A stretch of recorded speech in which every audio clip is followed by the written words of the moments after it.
Bismillah, walhamdulillah, wassalatu wassalamu ala rasulillah wa alihi wa sahbihi wa mawalah. La hawla wa la quwata illa billah, amma ba'd.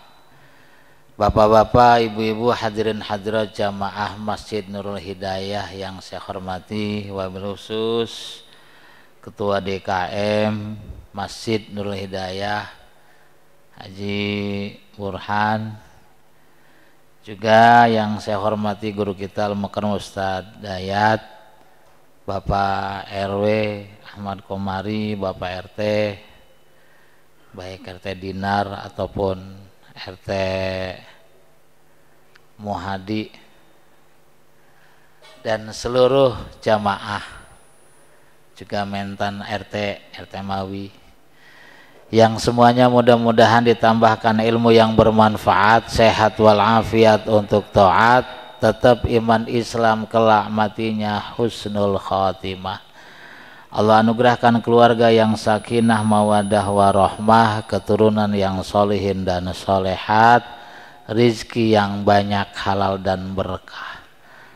Salawat salam mudah-mudahan selalu terlimpahkan pada baginda kita, yaitu Nabi Muhammad sallallahu alaihi wasallam.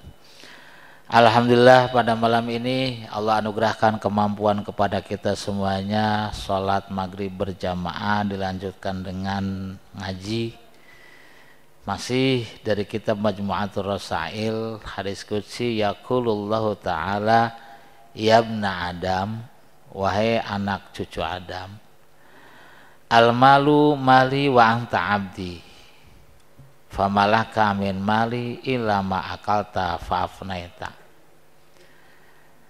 Wahai anak cucu Adam, harta itu hartaku. Ini ngomongin hakikat, ini kita harta semuanya punya Allah. Harta. Wa anta abdi, dan kamu hambaku.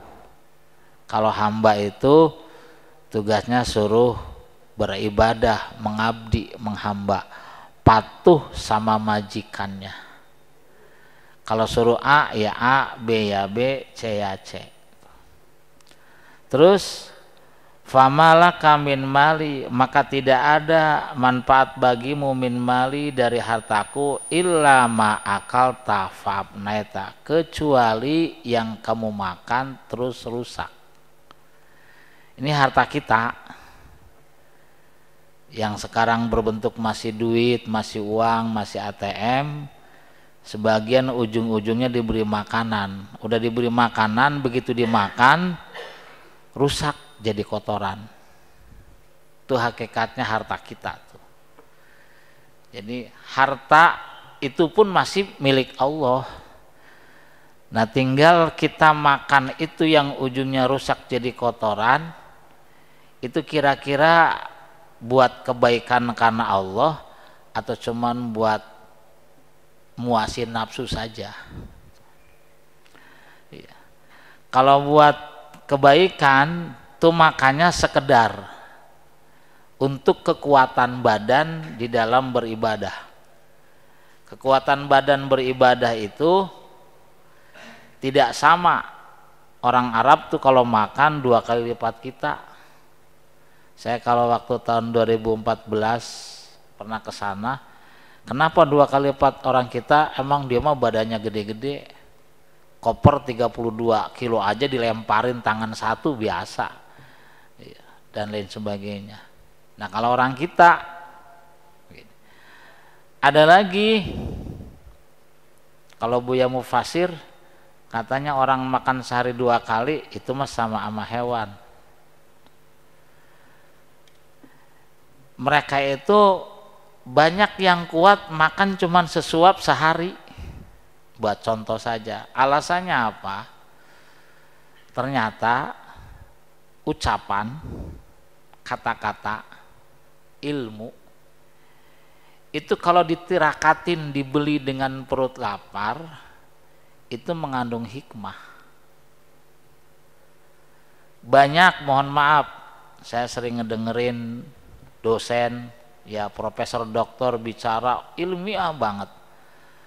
dalilnya cakep banget, tapi kadang-kadang kok kayak nggak nyampe ke hati.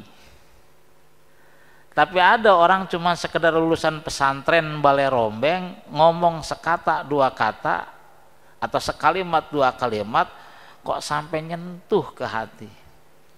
Karena apa? Hatinya hidup. Ilmu yang diucapkannya mengandung ruh, ada ruhnya, seolah-olah ada nyawanya. Makanya ada seorang kiai muda kata Gus Yusuf, ilmu itu seolah-olah akan bernyawa atau mengandung hikmah manakala ilmu pengetahuan itu ditirakatin.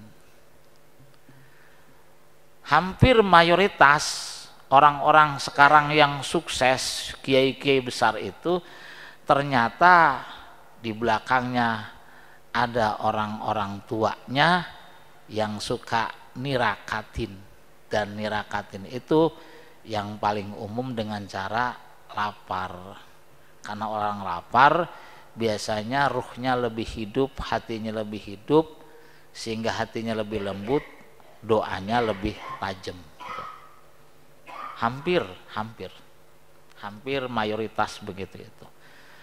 Walaupun latar belakangnya banyak orang biasa-biasa saja, tetapi ketika pengen punya keturunan yang luar biasa, maka setiap orang tua harus berbuat yang luar biasa, tidak berbuat yang wajar, yang luar biasa. Yang luar biasa itu diantaranya apapun ditirakatin, gitu. Jadi harta itu hartaku kata Allah. Ini kita peci, hakikinya hartanya Allah, baju, apalagi makanan macam-macam gitu.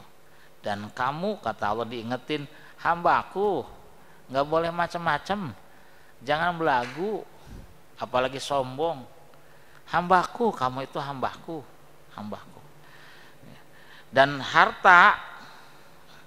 hartaku itu yang dipakai kamu itu sesuatu cuman yang dimakan kemudian rusak, hancur. Udah dapat capek-capek ya, capek-capek kali-kali belinya anggur, apel, begitu dimakan jadinya apa? Begitu keluar mah sama begitu ya. Oncom sama hamburger sama rendang keluarnya sama begitu-begitu juga ya. Singkong begitu-begitu juga. Itu kalau kita ngomongin harta tuh ternyata segitu tuh. Terus kalau tahu segitu kenapa kita rakus amat nyari hartanya?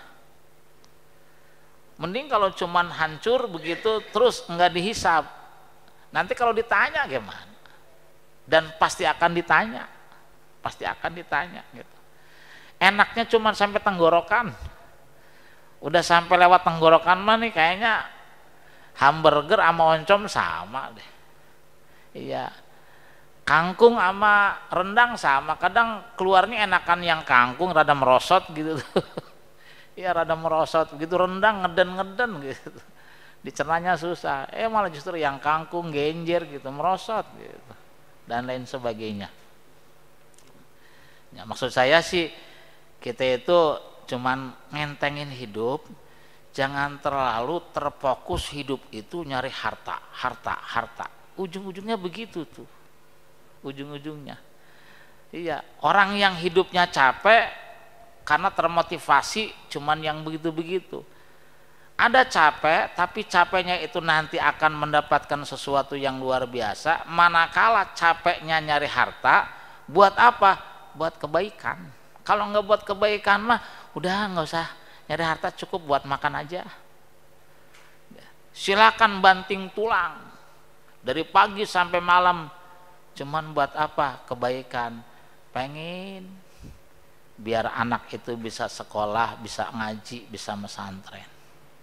Terus pengen lagi punya cita-cita karena pengen punya makom derajat yang tinggi di akhirat, pengen ngasih makan tetangga. Kalau bisa mah pengen bantuin nyekolahin tetangga. Kalau bisa mah bantuin mesantrenin tetangga. Karena punya cita-cita pengen di akhiratnya nanti. Pengen di akhiratnya itu mah mau banting tulang kayak apa, capeknya capek yang bener.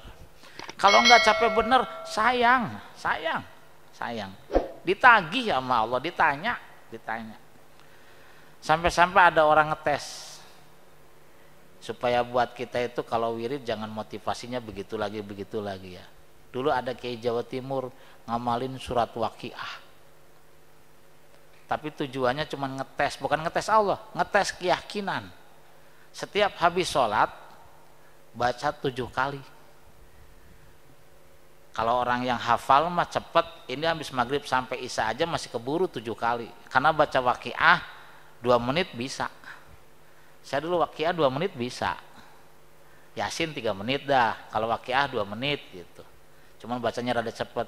Idza waqatil waqi'ah laysa waqatiha kadhib wa khafiratur rafi'ah idza rujatur rajwa busatun jibalu ban safakana jaba wa kuntum ajwajan salasa. 2 menit hatam. Jadi kalau mamanya 7 kali ya baru 15 menit. Itu puasa seminggu. Mau ditiru silakan, enggak silakan, kalau enggak dikabul bukan urusan saya, ini cuma cerita ya. Puasain seminggu baca Waqiah tiap habis sholat 7 kali. Pas hari ke-7 nggak tahu itu jin apa malaikat.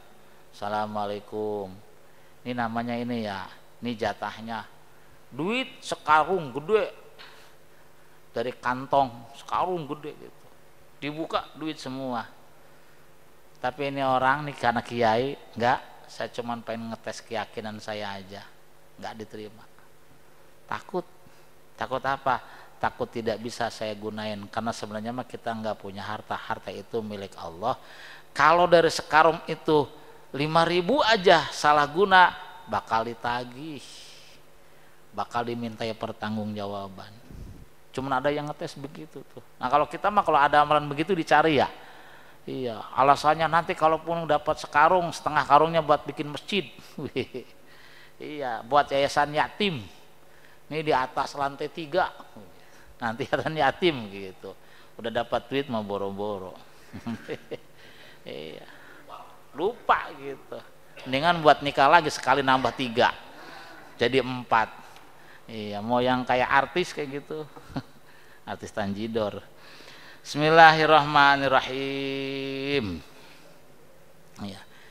Jadi kalau ujung-ujungnya mah rusak, hancur, terus apa mau dibanggain? Udah. Mending juga yang bikin bangga malaikat pada bangga, Allah senang. Udah. Kita mau udah begitu, itu ngentengin hidup. Iya. Tidak harus punya miliaran. Kalau ternyata Allah ngasih rezeki gampang, itu mah urusan Allah. Dah, urusan Allah.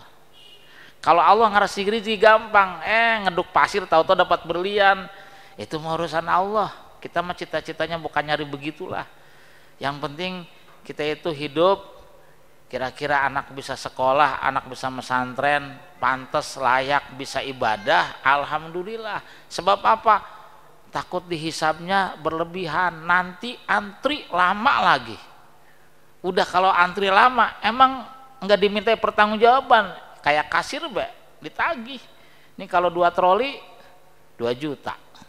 Mending 2 juta. Kalau harganya yang mahal-mahal gitu ya 200 juta dan macam-macam. Kalau nggak ditagih mah. Kita semua yang kita usahakan sekarang, yang kita anggap aja punya, itu nanti bakal dihisab, bakal dihitung, dan udah dihitung disuruh tanggung jawab. Kalau ngambilnya banyak, suruh bayarnya banyak. Ngambilnya dikit, bayarnya dikit. Tuh, ngambilnya banyak, bayarnya banyak. Ngambil dari dunia banyak, harus tanggung jawabnya banyak. Ngambil dikit, tanggung jawabnya dikit. Udah banyak, ternyata nggak peduli, berat hisabnya. Tuh. Dikit peduli, itu mah luar biasa. Dikit nggak peduli aja rada mendingan, orang emang dapatnya dikit. Iya. Iya. Punya duit 1 miliar, acara Maulid Nabi di masjid nyumbang 100.000, ya itu mah kecil banget 1 miliar. Orang punya duit 1 juta nyumbang 10.000, cakep, masih cakep gitu. Bismillahirrahmanirrahim. Awalabista fa'ablaita, kata Allah, hartaku, kamu itu hamba, ingetin, hamba kita itu.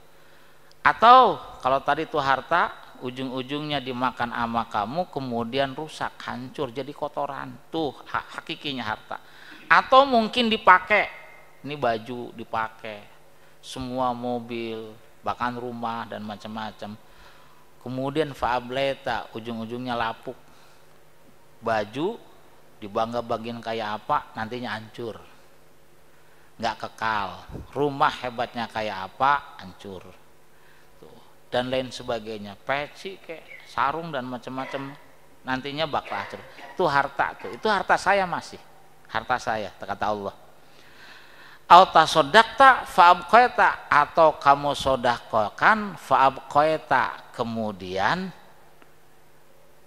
kekal. Jadi harta saya, kata Allah, dan kamu adalah hamba yang kekal, yang bakal ketemu, itu harta yang disodakohkan. Jadi kalau mau hitung-hitungan harta kita dari zaman dulu sampai sekarang, hakikinya harta kita yang sebenarnya itu harta yang sudah disodakohkan, diinfakkan. Kira-kira udah punya harta berapa kita? Kalau yang cuma dimakan udah hancur. Kalau cuma yang dipakai udah rapuh, pakaian banyak udah rapuh, ujung-ujungnya pakai lap, udahlah. Kadang dibakar dan macam-macamnya. Tetapi yang kekal bahkan nanti bisa menyelamatkan di alam kubur, bisa menyelamatkan di akhirat, bahkan bisa naikin derajat setinggi-tingginya, itu sodakoh. Nah ini ya, sodakoh itu ada yang mengatakan kenapa lebih hebat daripada ibadah mahdoh. Orang sholat qiyamul lail masih hebatan sodakoh, karena sodakoh mah banyak hal. Kalau umpamanya kita sholat tahajud, sholat hajat, itu kendalanya enggak terlalu berat. Satu, cuman ngelawan ngantuk. Kedua, ngelawan dingin. Tapi kalau sodakoh, cobaannya banyak. Cobaannya apa? Cobaannya udah ngeluarin banyak keringat bercucuran, kerja, kepanasan, kehujanan, duit dikumpul-kumpulin, udah dikumpulin, ujung-ujungnya buat sodakoh. Maka resikonya itu lebih tinggi sodako daripada qiyamul lail. Sodako itu lebih tinggi, lebih beresiko. Maka istilah bahasa Arab, as-sawab bihasbit ta'ab, pahala itu tergantung kesulitannya. Kesulitan sodako itu lebih besar daripada sholat sunnah, daripada tahajud, daripada sholat hajat. Sodako mah tadi udah capek-capek, kadang-kadang ngojek dibentak-bentak gitu ya, jadi RT disalahpahamin, pada dapat komisi sebulan berapa begitu. Iya, tapinya udah dicurigainya, pantesan RT nggak ada yang kurus gitu namanya. Padahal mah bukan gara-gara jadi RT, bukan. Iya, sampai begitu. Iya, nggak seberapa, cara kasarnya mah nggak seberapa, tetapi disuudonin dan macam-macam. Udah begitu duitnya disodakohkan, kan hebat banget. Apalagi ada yang tukang bangunan, wah panas-panasan, iya di atas, ngecor di atas, sampai kulit hitam. Kalau saya membuat mijitnya aja juga kurang itu upahnya, gitu ya. Dan lain sebagainya. Ujung-ujungnya kok sodakoh, luar biasa. Kalau tahajud mah, kalau sholat hajat mah, kalau sholat qiyamul lail mah, yang penting nggak pakai modal macam-macam, gratis. Bahkan wudhu di masjid gratis. Sholat di masjid juga gratis, gitu. Udah pakai AC lagi enak dan lain sebagainya. Cuman begitu. Makanya saya sering cerita, ada namanya Abu Hashim dalam kitab Makasyafatil Qulub. Itu Abu Hashim ahli ibadah, rajin qiyamul lail, puluhan tahun lagi, tahajud belum pernah telat. Kira-kira kita berapa puluh tahun nih? Ada yang 10 hari tahajud nggak telat? Saya kayaknya telat mulu deh. Iya, jangankan 10 tahun, puluhan tahun, 10 hari berturut-turut aja kadang saya nggak bisa. Itu nggak bisa. Ini mah udah ulama, ini ulama.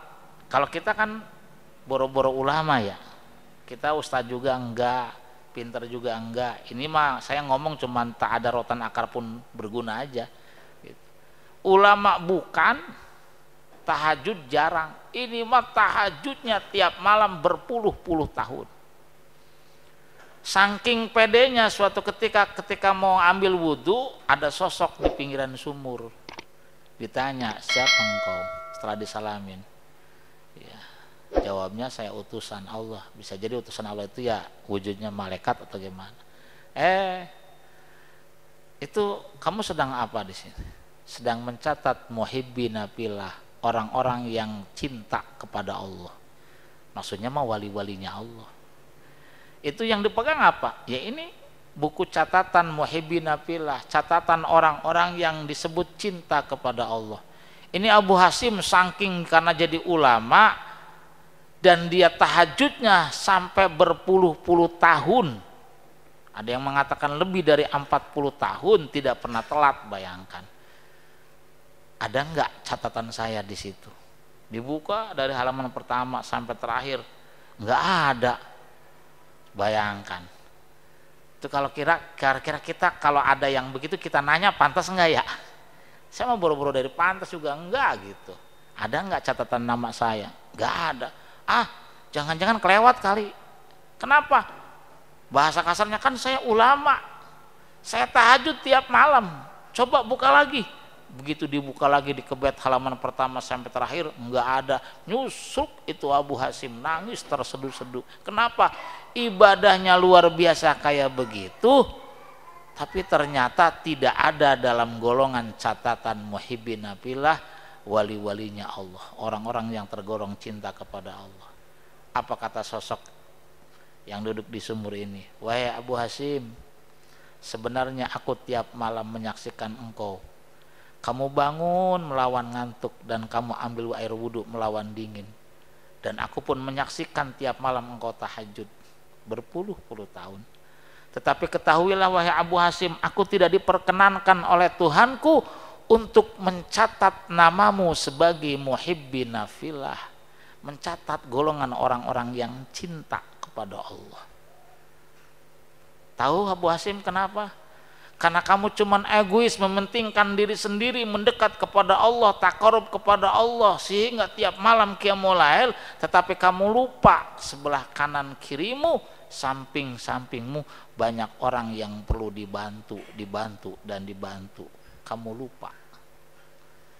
Jadi kita itu nggak boleh egois, cuman pengen dekat sama Allah, wirid aja, wirid cakep. Tapi ternyata kanan kirinya banyak orang yang butuh dibantu, masa bodoh. Ada anak kecil nangis cuman gara-gara minta permen, kita cuek, biarin anak orang ini.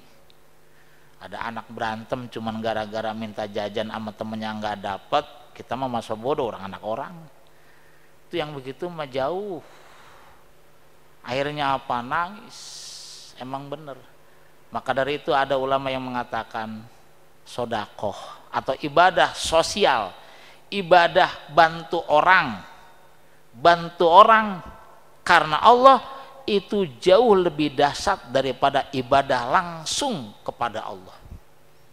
Kayak tahajud, kayak hajat, iya, kayak sholat begitu. Itu kan ibadah langsung. Iya. Kalau ibadah puasa cakep, tapi resikonya cuman apa? Yang penting cuman resikonya murah, nahan lapar dan nahan minum. Tapi kalau sodakoh, dari awalnya kita capek nyari rezeki, banyak kendala, banyak kesulitan, banyak kesusahan, udah dikumpulin, ujung-ujungnya buat orang, itu kan luar biasa. Buat orang bisa. Dan inilah yang naikin derajatnya Allah kepada Allah Subhanahu wa taala. Salah satunya saya juga pernah cerita, Syekh Abu Bakar bin Salim, datuknya Al Habib Sagaf bin Madi bin Syekh Abu Bakar bin Salim, datuknya Habib Umar Al-Hafidh Yaman, datuknya Habib Zindan, datuknya Habib Ahmad, itu rata-rata semuanya marganya Syekh Abu Bakar bin Salim. Syekh Abu Bakar bin Salim luar biasa derajatnya. Ketika Syekh Abdul Qadir Jailani ingat dengan kata-kata gurunya bahwa kelak engkau akan menjadi waliullah, yang wali-wali sedunia tidak bisa mengejar makomnya walaupun cuma semata kaki. Ketika dinobatkan jadi Sultan Aulia, konon katanya Syekh Abdul Qadir Jailani merasa kayaknya benar guru saya. Tapi ternyata ruhnya Syekh Abu Bakar bin Salim belum lahir nongol. Orangnya mah belum lahir, tapi ruhnya udah nongol. Tunggu dulu ada saya. Tunggu dulu ada saya. Setelah lama berapa puluh tahun Syekh Abu Bakar bin Salim baru lahir. Iya, terus begitu lahir jadi besar. Sampainya jadi waliullah dan ngejar makom-makom yang sebelumnya. Ternyata apa syariatnya? Syekh Abu Bakar bin Salim tiap hari ngasih makan sekitar 5.000 orang, sodakoh. Itu yang cepat naikin derajat begitu, sodakoh. Ditiru oleh Al-Habib Syagab bin Made bin Syekh Abu Bakar bin Salim, tiap hari ngasih makan santri 18.000, sehari 3 kali gratis. Makanya derajatnya naik-naik, ngejar wali-wali yang sebelumnya. Habib Soleh Tanggul yang terkenal, kalau kata Habib Syagab bin Made bin Syekh Abu Bakar bin Salim, orang yang paling dimanja sama Tuhan. Jangankan doanya, ngomongnya saja diijabah. Ngomongnya aja, ngobrolnya diijabah, apalagi doanya. Nah kalau kita mah tidak cuma doanya, doa nangis-nangis lagi. Tetap aja begitu ya. Doanya mah sampai nangis-nangis di atas balik, dikira karena khusyuk, kejepit. Kata Miftah Saputra dulu, kejepit itu. Iya. Ini mah doanya dijabah. Ternyata apa? Suatu ketika didatangi oleh Al-Habib Syagab bin Mahdi bin Syekh Abu Bakar bin Salim, nanya sama Habib Soleh Tanggul, ya Syekh, ya Habib, apa yang menyebabkan engkau dapat derajat di sisi Allah, jadi wali Allah? Jawabannya satu, ini mah yang cocok RT RW. Senangnya apa? Ngedamein orang yang berselisih. Kata Habib Soleh, yang dia itu komitmen, itu suka ngedamein orang yang berselisih. Bahkan ketika ngedengar ada di lain kampung pun dia mah pamit sama istrinya, buat apa? Ngedamein orang yang berselisih. Awas, kalau kita jangan-jangan lewat WA malah bikin orang berselisih. Bahkan nge-share yang macam-macam bikin orang berbeda-beda. Itu mah jauh banget. Itu siapa itu? Senangnya setan itu yang suka memecah belah. Tetapi senangnya para malaikat dan nabi-nabinya Allah mendamaikan orang yang berselisih, yang berbeda. Bukan nyari salah dan benernya, yang penting akur. Tuh, gimana supaya akur? Salah bener nomor 2, yang penting akur dulu. Tuh begitu. Akur dulu. Itu pertama katanya. Yang kedua, suka ngisi air. Karena zaman dulu bukan pakai sanyo.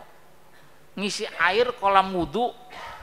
Kata Habib Syagab, kadang-kadang bukan buat cebok. Ya nggak apa-apa. Intinya yang penting bermanfaat buat orang lain. Khairunas anfa'uhum linas. Seorang ulama Habib bukannya ngandelin sama santrinya, dia mah setiap pagi itu ngisi kolam wudu. Sampai segitunya. Kita kan susah. Ya udahlah. Siapa yang nyiapin buat sholat di sini? Bisa tuh begitu. Intinya pengen bermanfaat buat banyak orang, gimana caranya? Tuh. Iya, pemanya merbot, tulus, ikhlas, nyapu, kira-kira biar orang pada sholat di masjid itu nyaman, tentrem, biar khusyuk. Airnya tidak terkendala. Orang mau buang air kecil supaya tidak kepleset, sering dilap, dipel. Urusan ternyata masjid memberikan rizki, itu mah urusan lain, terserah. Tapi yang penting saya mah pengen apa? Pengen jadi khairunas anfa'uhum linnas, sebaik-baiknya manusia yang bermanfaat buat orang lain.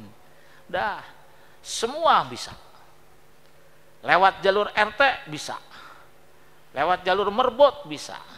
Bukan RT, bukan merbot, tetapi dia berbuat yang apa saja kira-kira baik buat manusia. Sederhana kelihatannya. Ini di sini kan kayaknya jarang.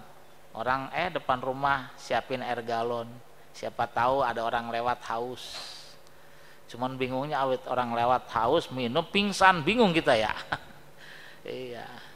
Itu pokoknya kita berlomba-lomba, terserah apa yang kita mampu, jadi orang yang bermanfaat buat orang lain. Itu prinsipnya Habib Soleh Tanggul, itu yang kedua. Yang ketiganya, ini yang cerita sama Habib Sagaf bin Mahdi, saya pengen ngasih makan banyak orang. Tuh kayak orang-orang dulu tadi, kayak si Abu Bakar bin Sa'ad.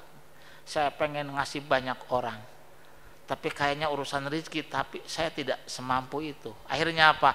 Dia tidak pagi ambil beras sekepel, pergi ke belakang rumah, itu beras sekepel dilemparin ke genteng.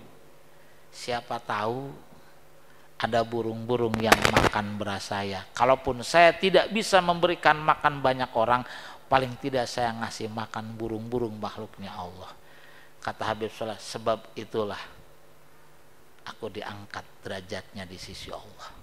Bahasa kasarnya, jadi waliullah. Sederhana, dan kita kayaknya bisa lah, ditiru yang bisa. Iya, jangan ini mah ada kucing, kita pelit amat ya. Ini bekas kembung, daripada kasih kucing dibungkus tempat tong sampah, sampai dia susah. Dah sedikit-sedikit ada kucing, walaupun bekas kita lah nggak apa-apa, kita mah dah kasih ke kepalanya, kasih ke tulangnya. Yang penting belajar sayang dikit, ada kucing, ada apa saja gitu. Iya, ada semut, kita mah ada semut, siram ya.